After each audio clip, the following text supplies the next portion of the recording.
Earlier this year, I won an international science competition. And ever since then, a bunch of people have come up to me and asked, how on earth could a 15-year-old have come up with a new way to detect pancreatic cancer? My answer, a ton of hard work, a year and a half to be precise, and a ton of failures. Now, recently I developed a novel paper sensor for the detection of pancreatic, ovarian, and lung cancer. And it's 168 times faster, over 26,000 times less expensive, and over 400 times more sensitive than the current gold standard of detection. The best part is,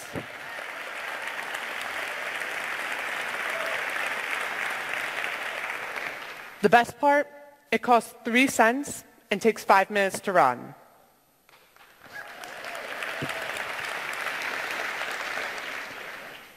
Now, it all began one day when I decided to go online and start researching statistics on pancreatic cancer.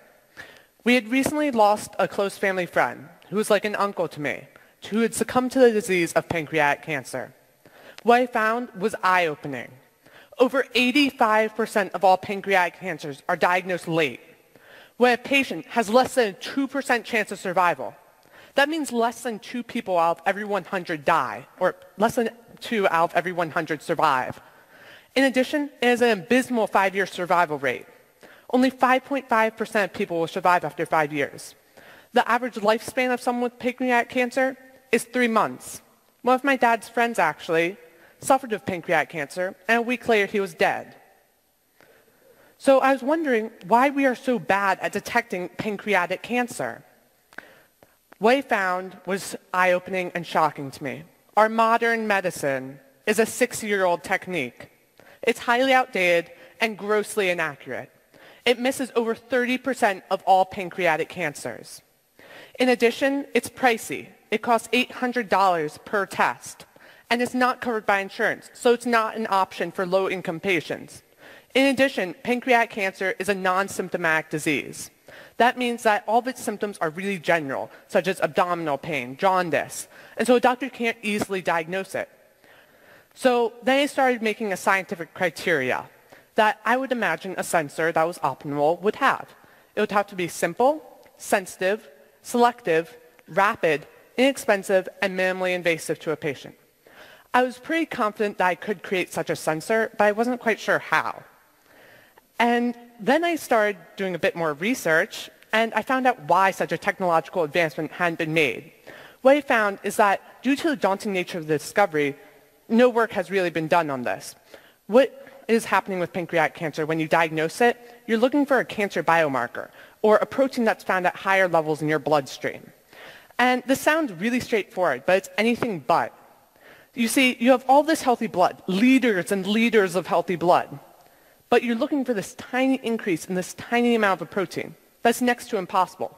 Essentially what you're doing is you're looking for a needle in a haystack, but worse, you're looking for a needle in a nearly identical stack of needles. And so then what I did is I began researching, because I had to find some target to look at.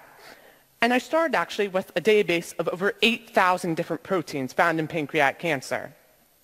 Luckily, on the 4,000th try, I finally hit gold, and I found this protein that I could use. Its name was mesothelin, and it's just your regular protein unless you have pancreatic, ovarian, or lung cancer, in which case it's found at a highly expressed level, a highly overexpressed, like really high levels in your bloodstream. And then the key about this protein is that it's found early in the disease, when a patient has close to 100% chance of survival.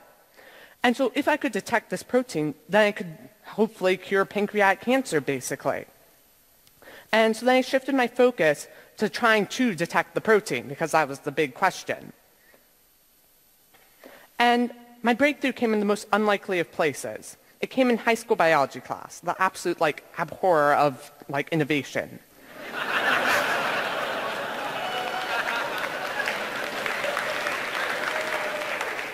So I basically smuggled in this article on single-walled carbon nanotubes that I had been dying to read.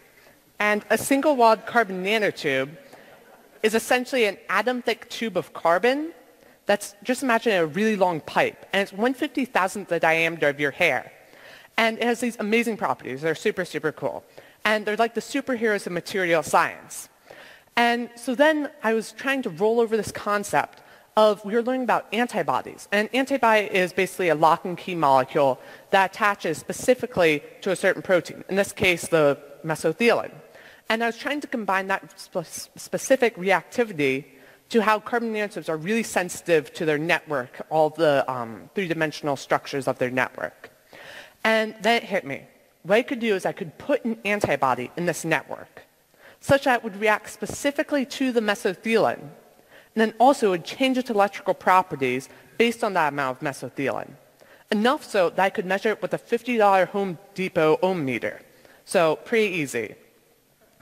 And just as I had this epiphany, my biology teacher storms up to me because she spotted me reading this article, snatches it out of my hand, and because I was supposed to be writing an essay, and then storms off and gives me a lecture. After class, I finally convinced her, after a huge lecture on how I should respect her and her class, I finally got my article back, because that's all I really wanted from her. And so then what I did is I began researching this promising idea. And then I needed a lab space, because you can't do cancer research on your kitchen countertop. And so basically what I did is I wrote up a budget, a timeline, a procedure, and materials list. So all the professors I emailed meant that I knew that I meant business. And so then what happened is I emailed 200 different professors at the National Institutes of Health and Johns Hopkins University. Basically anyone who had anything to do with pancreatic cancer. And I was kind of expecting to sit back and wait for positive emails to flow in, and I would get a pick and choose. Then reality took place, and over the course of a month, I got 199 email rejections. One of them went as far to systematically pop a hole in each part of my procedure. So it was a bit depressing.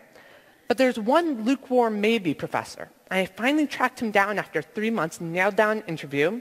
So I go in with my knowledge of 500 plus journal articles I've read, and we start the interrogation. Because what happens is over the course of this hour-long interview, he calls in more and more experts trying to pop holes in my solution. And I sit through all of it and I answer all of his questions. I guessed on a few, though. But the interrogation paid off. I got the lab space I needed. And then I started on a 7-month-long journey in order to finally find the solution. And it seemed at first nothing was working. Everything was really screwed up, and there were millions of holes in my procedure. And over the course of 7 months, I slowly, painstakingly filled each and every one of those. And at the end, I ended up with a paper sensor that could detect 100% of all pancreatic, ovarian, and lung cancers.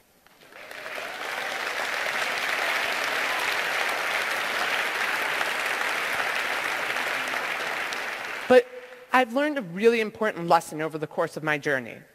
What I've learned is that through the internet, anything is possible. Theories can be shared, and you don't have to be a professor with multiple degrees to have your values, your ideas valued.